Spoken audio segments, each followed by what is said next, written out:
Hello students, कैसे हैं आप सब। उम्मीद करता हूं कि आप सब बहुत अच्छा होंगे और बहुत अच्छे से अपने घर पे जो है पढ़ रहे होंगे। आज हम लोग बात करने वाले हैं रिफ्रैक्टिव इंडेक्स का। एक जो हमारे पास एक फॉर्मूला था जो कि मतलब मैंने वो बता दिया है, बट मैंने उस वे में नहीं बताया था जिस वे में एनसीईआरटी में दिया हुआ है। तो चलिए वो एक फार्मूला देख लेते हैं और उसके बाद हम लोग अपना लेंस स्टार्ट करेंगे, है ना। रिफ्रैक्शन बाय स्फेरिकल लेंसेज, वो वाला टॉपिक जो है हम लोग आज करने की कोशिश करेंगे, ठीक है। तो रिफ्रैक्टिव इंडेक्स में क्या फार्मूला बच गया था, देखिए refractive index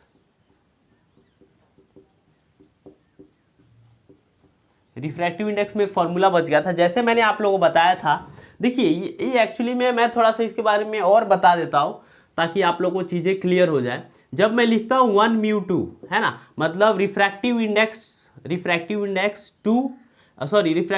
of medium 2 with respect to medium 1 is equals to speed of light in medium 1 upon speed of light in medium 2, ये v1 अपॉन v2। एक तो ये फॉर्मूला बताया था मैंने, था म्यू को बहुत जगह n से रिप्रेजेंट करते हैं, तो n21 is equals to v1 upon v2, ठीक है। तो ऐसा भी होता है। अब देखो क्या होता है कि जब मैं लिखता हूँ 1μ2, इसके कहने का मतलब तो होता है 1μ2 इज इक्वल्स टू μ2 अपॉन μ1, है ना। Refractive index of medium 2 upon refractive index of medium 1। तो इसको इस तरह भी लिख सकते हैं, जब 1μ2 इज इक्वल्स टू μ2 अपॉन μ1, है ना। तो यहाँ से देखिए मैं लिख सकता हूँ 1μ2 is equals to v1 upon v2, और यहाँ से लिख सकता हूँ μ2 upon μ1 is equals to v1 upon v2। तो एज सच देखिए ये फॉर्मूला इस तरह से भी आ सकता है, तो इसमें बहुत बड़ी दिक्कत वाली बात नहीं है ना। तो वही चीज़ में बताना था कि 1μ2 जो होता है μ2 अपन μ1 के बराबर होता है। वो मैं मतलब आप लोग समझ पा रहे होंगे कि मैं क्या कह रहा हूँ, है ना। और वो पिछले वाले वीडियो में भी मैंने बताया था, इस तरह नहीं बताया था, लेकिन जो फॉर्मूले हमारे काम के हैं वो मैंने बहुत बेहतरीन तरीके से बता रखा है। अब देखिए कहता है कि अगर मीडियम एयर है हमारे पास, देखिए जैसे कि ये मेरे पास एक क्या है, एक दूसरा मीडियम है ना, मीडियम 2 है, और ये मेरे पास मीडियम 1 क्या है, एयर है ना। ये मीडियम 1 एयर है। अगर एयर से लाइट रेज आ रही है, है ना, अगर एयर से लाइट रेज आ रही हैं तो हमें मीडियम 2 का क्या बताना है, रिफ्रैक्टिव इंडेक्स अगर बताना है, हमें मीडियम 2 का क्या बताना है, रिफ्रैक्टिव इंडेक्स बताना है। और एयर अगर आ रही है मीडियम 1 अगर ये कंपलसरी है कि एयर ही है, तो हम लोग उस केस में भी ये फॉर्मूला से भी हो जाएगा 1μ2 इक्वल टू μ2 अपन μ1।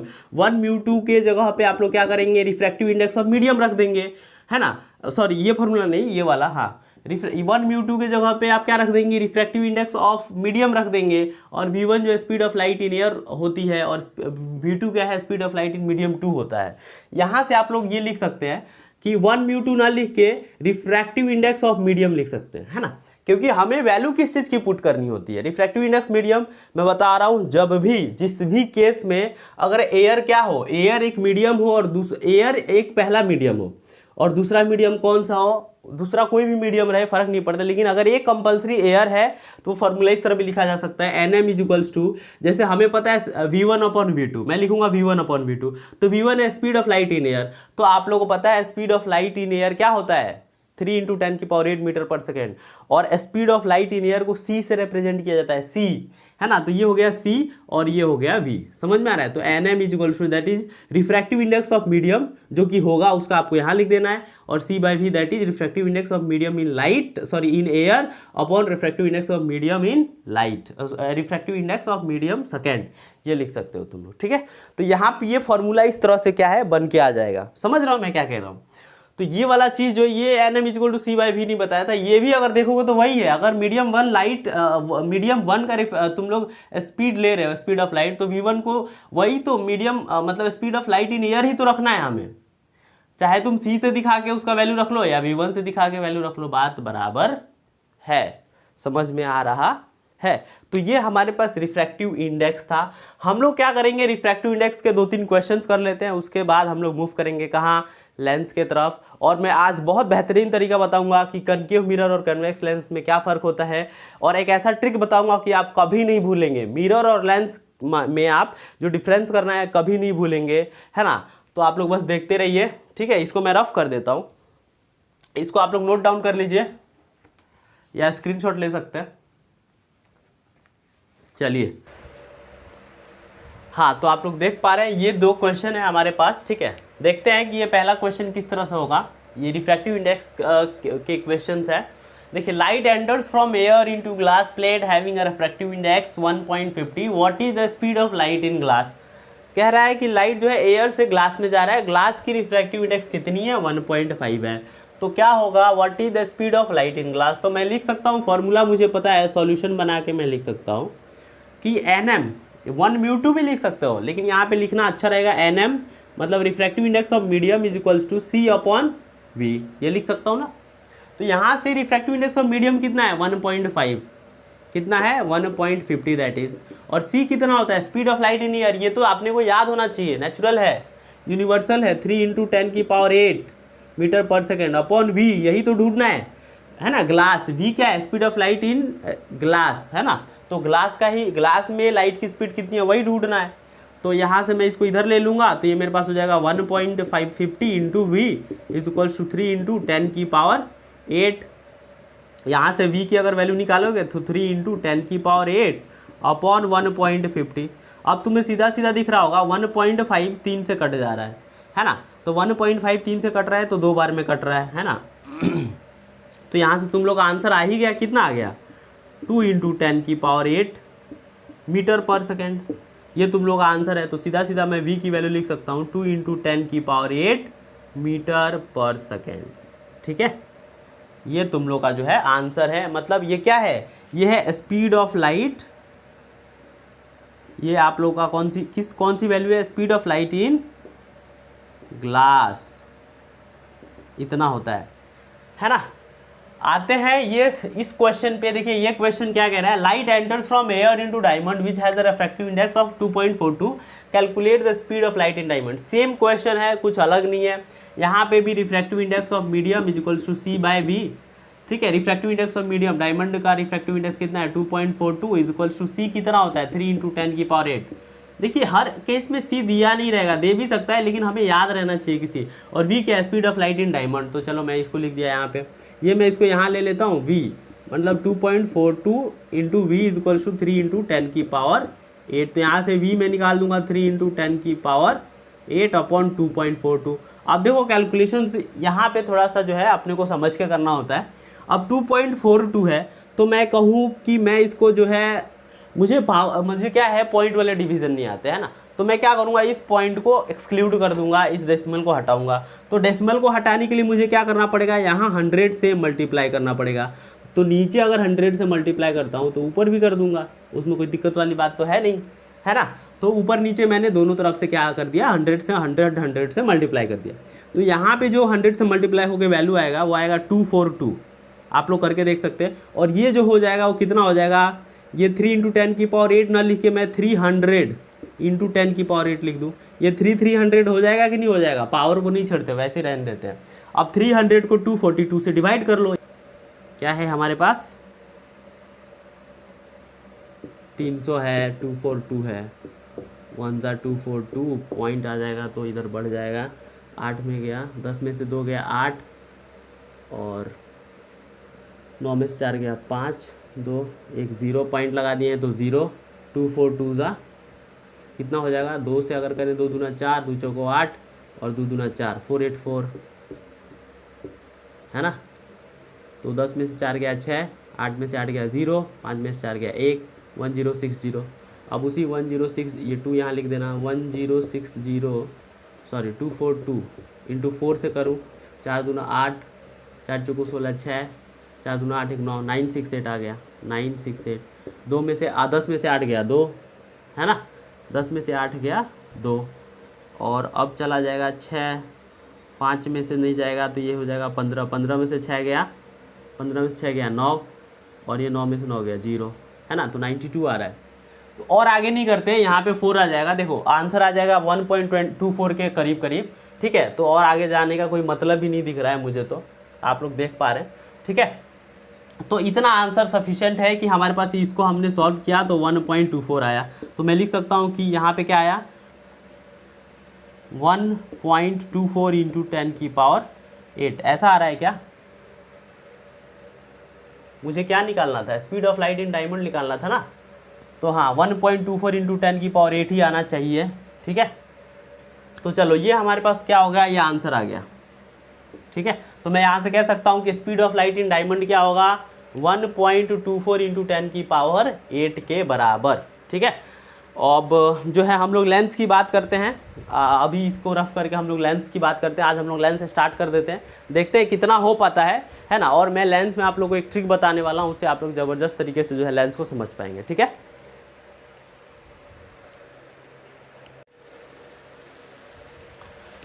तो चलिए स्टार्ट करते हैं हम लोग लेंस की। लेंस होता क्या है बच्चों, तो देखिए लेंस की अगर बात किया जाए, बहुत ही इंपॉर्टेंट टॉपिक है ये भी। लेंस की अगर बात किया जाए तो क्या होता है ये लेंस, ये क्या होता है, lens is what, piece of transparent glass, है ना, बाउंड बाय 2 स्फेरिकल सर्कल्स। कैसे कर बताएंगे, देखिए it is a piece of transparent glass bound bye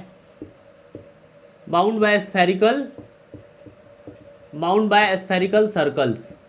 कहने का मतलब ये है कि ये जो है ना ट्रांसपेरेंट ग्लास के पीस होते हैं, है ना, और क्या होते हैं, ये बाउंड होते हैं एक दूसरे से। सिमिलर फेसेस क्या है उनकी जो है जुड़ी हुई होती हैं, है ना, अपोजिट फेसेस भी जुड़ती हैं, जो सिमिलर जुड़ती हैं उनको हम लोग कन्वेक्स लेंस कहते हैं, और जहाँ पे अपोजिट फेसेस जुड़ता है उसको हम लोग कनकेव लेंस कहते हैं। तो ये चीज़ है। अगर बात करें वर्किंग का, तो लेंस की वर्किंग किस चीज़ पे डिपेंड होती है, देखो रिफ्रैक्शन पे डिपेंड होती है। द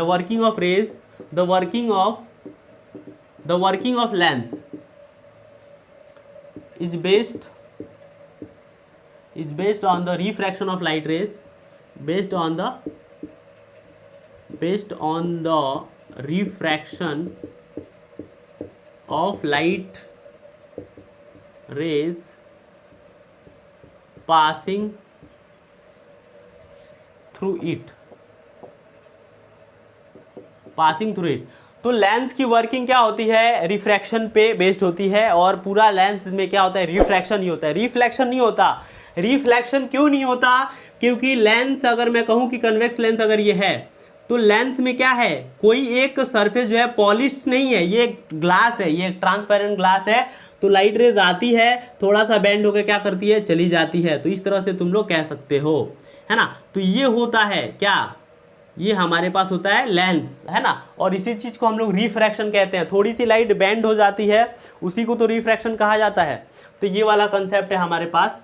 ठीक है, अगर बात करें हम लोग कि ये रिफ्रैक्शन ऑफ लाइट रेज में मतलब ये बेस्ड होता है, इसकी वर्किंग जो है बेस्ट होती है। ठीक है, तो ये वाली बात हो गई। अगर आगे मैं बात करूं कि सर कितने प्रकार के लेंसेस होते हैं, जैसे मिरर हमने देखा था, तो 2 टाइप के मिरर हमने देखे थे, है ना, कौन सा, कनकेव मिरर, कन्वेक्स मिरर। यहाँ पे लेंस भी 2 टाइप के देखेंगे हम लोग, कन्वेक्स लेंस, कनकेव लेंस और कन्वेक्स लेंस। मैं एक चीज़ आप लोगों को बता देता हूँ, ठीक है, आप लोग फिर बाद में जैसे अभी मैं बता दे रहा हूँ, जैसे लेंस पढ़ाने के बाद बताता तो बहुत उतना मतलब अच्छा होता, वो भी ठीक ही था, लेकिन अभी मैं बता दे रहा हूँ तो वो भी कुछ गलत नहीं है। क्या बताना है, देखिए अगर मैं आप लोग कहूँ आइडेंटिफाई करने के लिए, जैसे ये मेरे पास है कनकेव मिरर, जैसे ये मैंने लिख लिया कनकेव और ये लिख लिया मैंने कन्वेक्स। तो एक चीज़ याद रखिएगा, ये एक ट्रिक है जो मैं बता रहा हूँ, कनकेव कन्वेक्स में डिफरेंस कभी नहीं भूलिएगा। देखिए कनकेव मैं लिख दूँ, हम लोग बात करें पहले मिरर के लिए, फिर हम लोग बात कर ले पहले फिर लेंस के लिए। तो कनकेव मिरर में क्या होता है, कनकेव मिरर में क्या होता है, कन्वर्ज होता है, लाइट रेज क्या होती हैं, कन्वर्ज होती हैं, और कन्वेक्स में क्या होती हैं, डाइवर्ज होती हैं, याद है ना, डाइवर्ज होती है।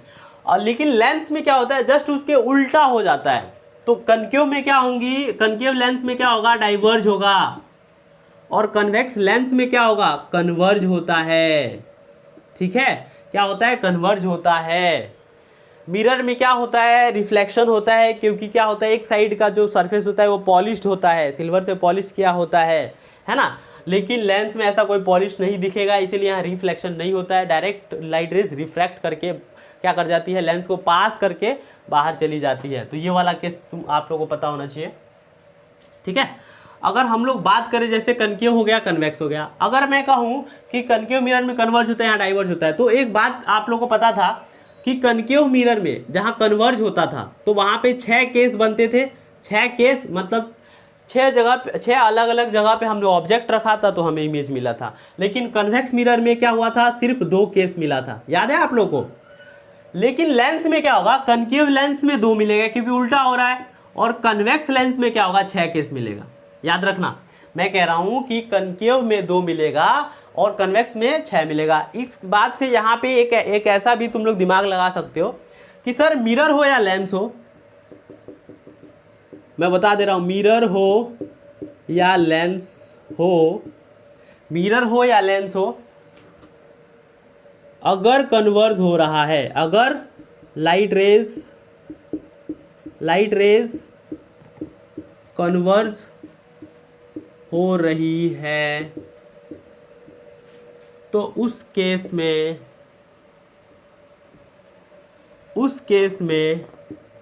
6 केस मिलते हैं, 6 केस मिलते हैं। कैसे मिलते हैं? मैंने बताया था कि ऑब्जेक्ट को कनकेव मिरर में ऑब्जेक्ट को 6 जगह पे रखते हैं ना, तो रियल एंड इन्वर्टेड इमेज मिलता है। तो यहाँ से आप लोग ये पता कर सकते हैं, है ना। इमेजेस की हम लोग बाद में बात करेंगे, लेंस वाला।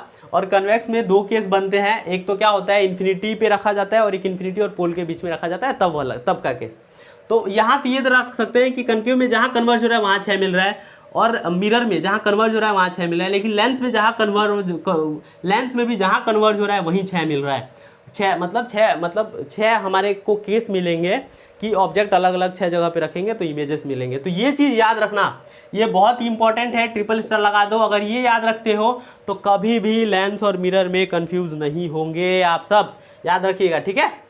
तो चलिए इसको मैं रफ कर दे रहा हूँ और मैं फिर से अपना जो है हम लोग पढ़ रहे थे वो पढ़ना स्टार्ट करते हैं। मुझे इसको पता है, पढ़ा लेने के बाद लेंस बताता, तो मैंने पहले इसलिए बता दिया क्योंकि जब भी मैं ये सब चीज़ें बोलूँगा ना तो आप लोगों को याद रहेगा कि मिरर में, कनकेव मिरर में क्या 6 केस बनते हैं, कन्वेक्स लेंस में 6 केस बनते हैं। तो ये चीज़ आप लोगों को जो है याद रहेगी। The working of lens is based on the refraction of light rays passing through it. अब अगला मैं बोल सकता हूँ, अगला डेफिनेशन ये लिख सकता हूँ, क्या लिख सकता हूँ, कन्वेक्स लेंस की बात करते हैं। कन्वेक्स लेंस क्या होता है सर? कन्वेक्स लेंस, तो बाबू कन्वेक्स लेंस कुछ नहीं होता। इसमें क्या होता है कन्वेक्स लेंस में? In convex lens center part is convex lens. In convex lens center part is thick, but at the edges it is thin। कह सकते हैं कि कन्वेक्स लेंस में क्या होता है, सेंटर वाला पार्ट जो होता है थिक होता है ना, और एजेस पे क्या होता है, थिन होते हैं। कैसे? देखिए, ये है कन्वेक्स लेंस हमारे पास, ये जो होता है ना, ये होता है कन्वेक्स लेंस। क्या होता है? ये जो है हमारे पास क्या है, कन्वेक्स लेंस है। तो सेंटर में देखिए थिक तो है ना, यहाँ थिक है, यहाँ पे थिक है, और यहाँ पे क्या है, थिन है, एजेस पे क्या है, थिन है। तो ये होता है हमारे पास कन्वेक्स लेंस, ठीक है। ये कन्वर्जिंग लेंस भी होता है, तो ये एक बात है। अब कनकेव लेंस की अगर मैं बात करूं कि सर कनकेव लेंस क्या होता है, तो इसमें कुछ नहीं कह सकते। अब देखो यहाँ पे लेंसेस क्या होते हैं कि पहले ये मैं बता देता हूँ। चलो, कनकेव लेंस क्या होता है? In concave lens it is thin at the centre, and thin at it is thin at the center and thick at the edges, thick at the edges। तो ये मेरे पास कनकेव हो गया, कन्वेक्स हो गया। ये मेरे पास क्या है, कन्वेक्स लेंस है। इसकी अगर मैं बात करूँ, देखो अगर इसकी बात करूँ, थोड़ा सा टेढ़ा हो गया, एडजस्ट कर लेना। अगर इसकी बात करूँ, इसकी बात करेंगे हम लोग, है ना। अगर इसकी मैं बात करूं, अगर मैं इसकी बात करूं, किसकी? इसकी बात करूं, तो यहाँ पे मैं क्या कह सकता हूँ, यहाँ पे मैं कह सकता हूँ कि देखो ये जो सेंटर वाला पार्ट है, सेंटर वाला पार्ट वो थिन है, और एजेस क्या है, थिक है कि नहीं है?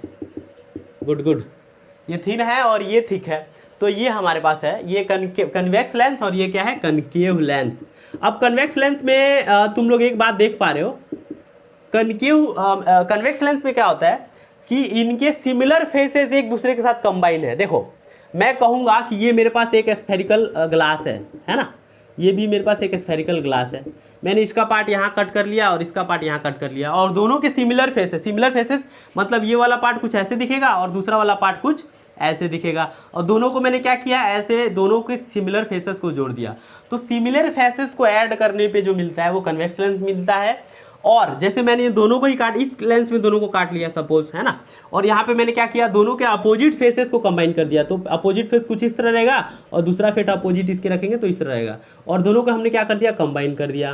तो ये जो है हमारे पास इसके अपोजिट फेसेस को मिलाने पे जो मिलता है वो क्या होता है, कनकेव लेंस होता है। याद रखना, भूलना नहीं है, सजाए मौत है अगर भूल गए तो, बता रहा हूँ, सूली पे चढ़ा दिया जाएगा, बोर्ड को एकदम फोड़ देना है, ऐसे पत्थर उछालने हैं कि वापस नहीं आना चाहिए।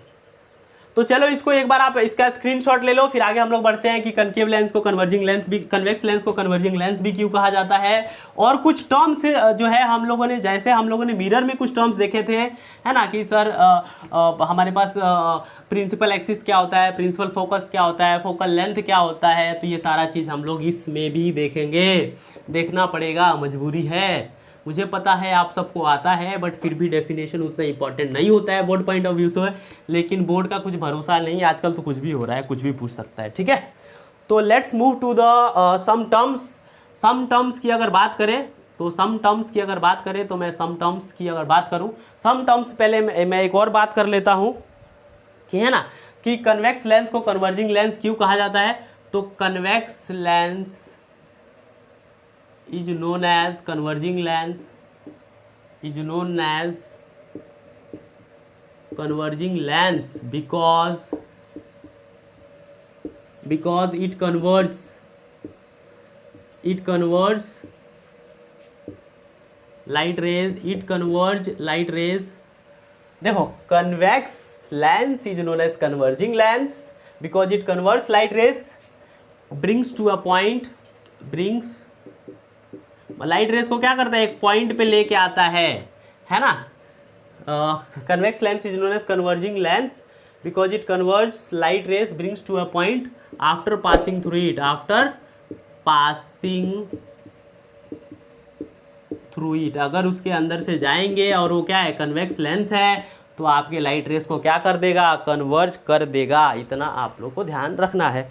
और कुछ टर्म्स की बात करें तो सर ऑप्टिकल सेंटर क्या होता है सर, तो ऑप्टिकल सेंटर जान लेते हैं कि ऑप्टिकल सेंटर क्या होता है। सबसे पहले तो यही है, the centre part of the lens is known as what, optical centre. The centre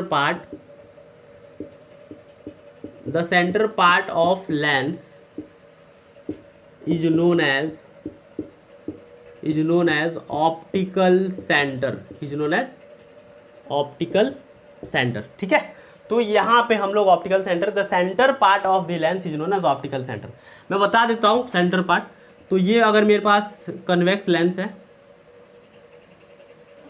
तो ये लेंस का जो सबसे सेंटर होता है, ये सेंटर हो गया, ये ऑप्टिकल सेंटर होता है, और इसको कैपिटल ओ से रिप्रेजेंट करते हैं, ठीक है। आप लोग यहाँ पे लिख सकते हैं, ओ से रिप्रेजेंट करते हैं, तो ठीक है। तो ऑप्टिकल सेंटर हो गया। अगर बात करें कि सर यहाँ पे, अगर तुम लोग यहाँ पे देखोगे ना, तो इसके दो फोकस होते हैं। अब जो मैं बातें कन्वेक्स लेंस के लिए बता रहा हूँ वो सिमिलर कनकेव के लिए भी है, तो ऐसा कुछ अदरवाइज मत ले लेना कि सर कन्वेक्स के लिए अलग, कनकेव के लिए अलग बताएंगे, दोनों के लिए बराबर है। अगर बात किया जाए तो convex lens has two foci, lens has two focus, कह सकते हो foci, lens has two foci, कह सकते हो फोकस, उल्टा लिख दिया मैंने, है ना। लेंस के पास दो फोकस होते हैं। अब दो कैसे होते हैं वो भी मैं समझाऊंगा दो कैसे होते हैं, बट फिलहाल लिख देता हूं। Lens has two focus, lens has two focus on either side of its lens. नहीं, ऐसा ठीक नहीं है। Lens has two focus, lens has two focus which has equal distance from the optical center, which has equal distance from the optical center and it is located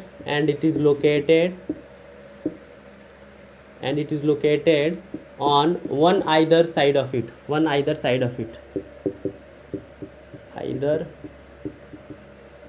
side of it। मतलब अगर बात किया जाए, यहाँ पे छेड़ना अच्छा नहीं था। ये मेरे पास लेंस है और ये मेरे पास ऑप्टिकल सेंटर हो गया। देखिए इसके दो हमारे पास फोकस होते हैं, है ना, दो फोकस होते हैं, इतना ध्यान रखिएगा। प्रिंसिपल एक्सिस की अगर बात करें, प्रिंसिपल एक्सिस क्या होता है सर, प्रिंसिपल एक्सिस क्या होता है? तो कन्वेक्स लेंस का या कनकेव लेंस का प्रिंसिपल एक्सिस क्या होता है? It is a line passing through, या ये कह सकते हैं इट इज अ लाइन,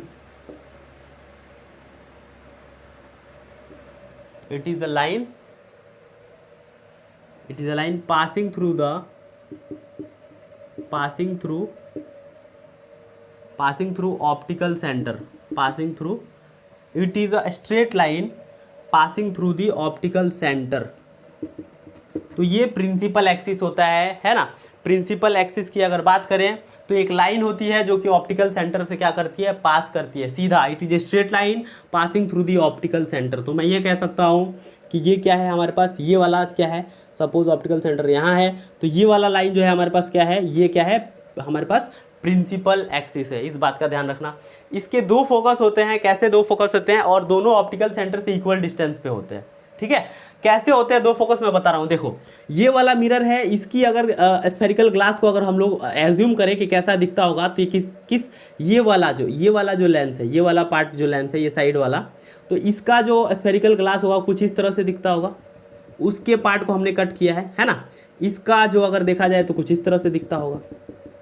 तो लेंस के पास दो फोकस इसलिए होते हैं क्योंकि इस वाले पार्ट का, इस वाले स्फेरिकल ग्लास का, ये वाला जो स्फेरिकल ग्लास है हमारे पास, है ना, इसका तो हमारे पास फोकस रहेगा ना। इसका एक फोकस हो गया, है ना, और दूसरा फोकस जो है इस वाले का, ये वाला जो हमारे पास स्फेरिकल ग्लास है उसका दूसरा फोकस, और दोनों इक्वल डिस्टेंस पे रहते हैं। किसके? फोकस से थोड़ा सा ये इक्वल नहीं दिख रहा है तो यहाँ पे ले लेते हैं तो ये इक्वल दिख जाएगा, है ना। तो ये हो गया हमारे पास। समझ रहे हो मैं क्या कह रहा हूँ? और यही कारण है कि लेंस के पास दो क्या होते हैं, प्रिंसिपल फोकस होते हैं, है ना। दो क्या होते हैं, फोकस होते हैं। और बात करेंगे कि सर ये फोकस होते क्या है एक्चुअली में, तो वो सब भी हम लोग बात करेंगे फोकस क्या होता है। ठीक है, तो देखिए फोकस क्या होता है मैं बताता हूँ। रफ कर दूँ पहले थोड़ा सा, चलो रफ हो गया। बात करते हैं कि फोकस क्या होता है।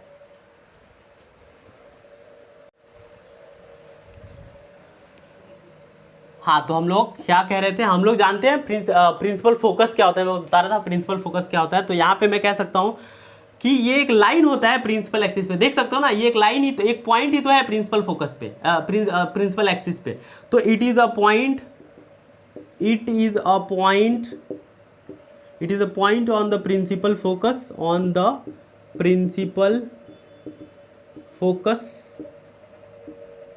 It is a point on the principal focus. क्या है? ये एक पॉइंट है प्रिंसिपल फोकस पे, to which the light raise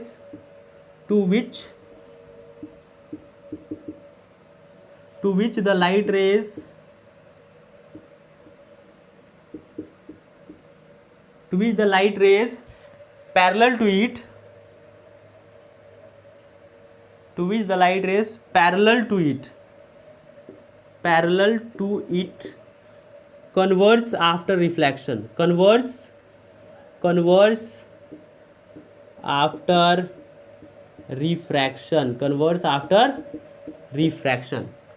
मतलब क्या होता है, it is a point on the principal focus,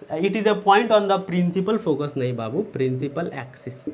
it is a point on the principal axis to which the light rays parallel to it, है ना। Light rays क्या होता है, जब इसके पैरेलल जाएगा, लाइट रेज किसके, जब कन्वेक्स लेंस के पैरेलल जाएगा तो क्या हो जाएगा, रिफ्रैक्ट होके, लाइट रेज रिफ्रैक्ट होके क्या करेगा, एक पॉइंट पे मिलेगा, है ना। और पॉइंट ही क्या होता है, मतलब एक पॉइंट पे कन्वर्ज होगा, कब, रिफ्रैक्शन के बाद। और उसी पॉइंट को हम लोग क्या कहते हैं, प्रिंसिपल फोकस कहते हैं। याद रखना, तो it is a point on the principal axis to which the light rays parallel to it, to which the light rays parallel to it, principal axis के पैरेलल होता है लाइट रेस, है ना, कन्वर्स आफ्टर रिफ्रैक्शन, और उसी point पे क्या होता है, कन्वर्ज होता है रिफ्रैक्शन के बाद। तो ये वाला स्टेटमेंट तुम लोग ध्यान रखना। आगे बात करें, अगर यहाँ पे प्रिंसिपल फोकस है तो देखो लाइट रेस अगर उधर से आ रही होंगी तो यहाँ पे कन्वर्ज की होती, तो ये सिमिलर सी बात है। अगर बात करूँ सर प्रिंसिपल फोकस तो मैंने ले लिया, तो फोकल लेंथ इसका भी तो होगा, तो फोकल लेंथ बिल्कुल होगा। तो इसका फोकल लेंथ क्या लिख सकते हो तुम लोग, यहाँ लिख दे रहा हूँ, सीधा सीधा लिख सकते हो, focal length is the distance between the optical centre and the principal focus. it is a distance between the optical center it is a distance between the optical center and principal focus, and that is what known as focal length। तो वही चीज़ क्या कहलाता है, focal length कहलाता है। तो ये हमारे पास कुछ टर्म्स थे जो मैंने बता दिया है। अब लेक्चर जैसे कि बहुत लंबा हो गया है, तो इसीलिए मैं आगे की बातें नहीं बता रहा हूँ। हमें आगे की बात यही है कि अब हम कनकेव लेंस की बात कर लेंगे, और कनकेव लेंस में प्रिंसिपल फोकस क्या होता है और फोकल लेंथ क्या होता है, बस इतना बताना है, ठीक है। वहाँ पे कुछ नहीं होता है, देखो वहाँ पे भी यही होता है कि लाइट रेस क्या होता है, वहाँ पे ऐसा लगता है कि ओरिजिनली क्या है, प्रिंसिपल एक्सिस के पैरेलल है, और लगता है कि लाइट रेस कहाँ से डाइवर्ज हुई है, प्रिंसिपल फोकस से इमर्ज हुई है, और जो लेंस है वो डाइवर्ज हो गई है। तो फोकस में कुछ नहीं होता है, कुछ इस तरह से केस होता है। अगर ये हमारे पास कनकेव लेंस है तो ये ऑप्टिकल सेंटर हो गया और ये प्रिंसिपल एक्सिस हो गया। अगर लाइट रेज ऐसे आती हैं तो क्या करती हैं, डाइवर्ज कर जाती हैं, और इसको पीछे की तरफ ऐसे मिला देते हैं, है ना, ऐसा होता है। तो इस बात का हम लोग को ध्यान रखना है, रिफ्रैक्ट हो जाता है वहाँ पे। चलिए, तो बस आज के लिए इतना ही रखते हैं, और अगला हम लोग ये बात कर लेंगे अगले क्लास में, और फिर हम लोग रूल्स पे आ जाएंगे, है ना, कि कैसे हम लोग क्या करते हैं, क्या रूल होता है कन्वेक्स लेंस में रे डायग्राम को ड्रॉ करने का, और वहाँ पे कितने केसेस मिलेंगे। जैसे मैंने बताया था 6, तो उन 6 केसेस के बारे में डिस्कशन करेंगे। वहाँ पे भी ट्रिक से देखेंगे कि उस केसेस को कैसे याद किया जा सकता है, याद रखा जा सकता है। तो आज के लिए थैंक यू सो मच, और घर पे आप लोग पढ़ते रहें और आप सब अपना ध्यान रखें। Thank you all.